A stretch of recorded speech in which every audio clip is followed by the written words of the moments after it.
When an employee is absent, not performing, late, there has been this traditional assumption that a show cause letter needs to be issued to this employee.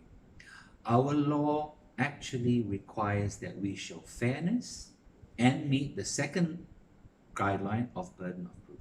Translated, that means the law actually says show that you've been fair in managing the employee and meet the burden of proof, which requires documentation. So how do we translate that into a situation when an employee has been absent for 2 days?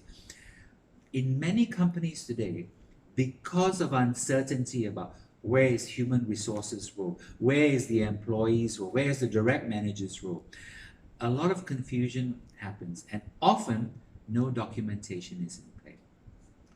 The steps, the practical action steps for any manager when an employee is absent is, number one, talk to the employee. When the employee returns to work, arrange a meeting with that person, clarify why the employee was absent. Right? Now, the second part of the law, burden of proof, necessitates that you also document this. You can do this via a variety of options. Number one, you have a counseling form which you may administer. Right? You could issue a formal letter of explanation, but there is no requirement for the issuance of a show cause letter. Could you, for instance, send an email to your employee? Absolutely.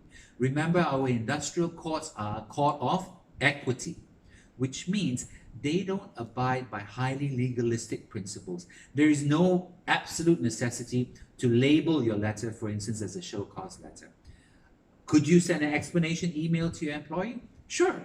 You could have the label starting by saying regarding your absence, and you can say, dear so-and-so, you were absent last Thursday and Friday, without informing the company of your absence. Please explain. Now, a simple email like that is documented will serve a long way in managing the employee issues. Now, we hope the employee improves and doesn't repeat the absenteeism, right? But if he has, or he does repeat it, you've also got this documentation in place to show that you never condone this absence. Often today, as I mentioned, it is this failure to document the employee's absence in the first instance that later causes problems for the employee. So action item, document it.